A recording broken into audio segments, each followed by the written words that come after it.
కొరింథు 3వ అధ్యాయం. అయినా సోదరులారా, నేను ఆధ్యాత్మిక వ్యక్తులతో మాట్లాడే విధంగా మీతో మాట్లాడలేకపోయాను.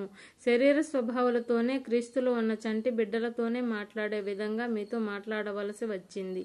నేను మీకిచ్చినది పాలే కాని అన్నం కాదు. ఇంతవరకు అన్నం తినడం మీ చేత కాదు, ఇప్పుడు కూడా మీ చేత కాదు. ఎందుకంటే మీరు శరీర స్వభావులాంటివారు. మీ మధ్య అసూయ, జగడాలు, విభాగాలు ఉన్నాయి. అంటే మీరు శరీర స్వభావాన్ని అనుసరించే మామూలు మనుషులైనట్లున్నారు కదా. ఒకరేమో నేను పౌలు పక్షం వాణ్ణి అని, మరొకరు నేను అపోల్లో మనిషిని అని అంటూ ఉంటే మీ శరీర స్వభావాన్ని అనుసరించేవారు కారా? పౌలు ఎవడు? అపోల్లో ఎవడు? పరిచారకులే కదా. వీరిద్దరికీ ప్రభువు అవకాశాలు ఇచ్చినప్పుడు వీరిద్దరి ద్వారా మీరు నమ్మారు. నేను నాటాను, అపోల్లో నీళ్లు పెట్టాడు. అంతేగాని పెరిగేలా చేసినది దేవుడే.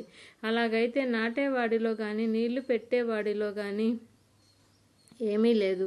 పెరిగేలా చేసిన దేవునిలోనే అంతా ఉంది. నాటేవాడు, నీళ్లు పెట్టేవాడు ఒకటిగా ఉన్నారు. ఒక్కొక్కరికి తన కృషి కొలది ప్రతిఫలం దొరుకుతుంది. మేము దేవునితో కలిసి పనిచేసేవారం. మీరు దేవుని పొలం, దేవుని కట్టడం. నేను దేవుడు నాకు ప్రసాదించిన కృప ప్రకారం నేను నేర్పుగల నిరాత్మనై పునాది వేశాను. మరొకడు దాని మీద నిర్మిస్తున్నాడు. అయితే దాని మీద కట్టే ప్రతి ఒక్కరూ తాను ఎలా నిర్మిస్తున్నాడో జాగ్రత్తగా చూచుకోవాలి. వేసిన ఈ పునాది యేసుక్రీస్తే. ఈ పునాది కాక వేరేది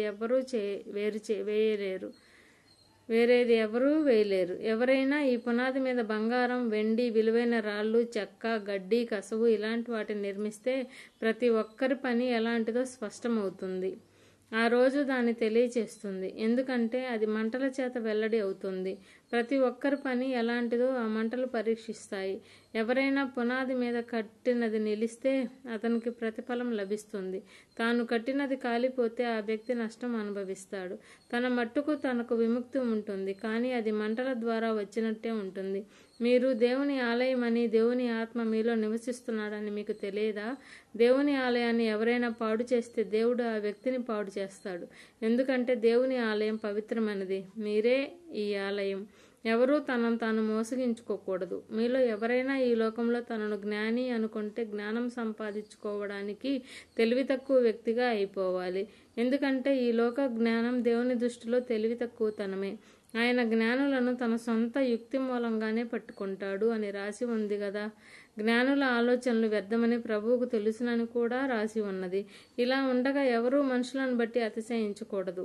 ఎందుకంటే అంతా మీది. పౌలు గాని, అపోల్లో గాని, కేఫా గాని, లోకం గాని, బతుకు గాని, చావు గాని, ఇప్పుడున్నవి గాని, తరువాత వచ్చేవి గాని అంతా మీవే. మీరు క్రీస్తుకు చెందినవారు. క్రీస్తు దేవునికి చెందేవాడు.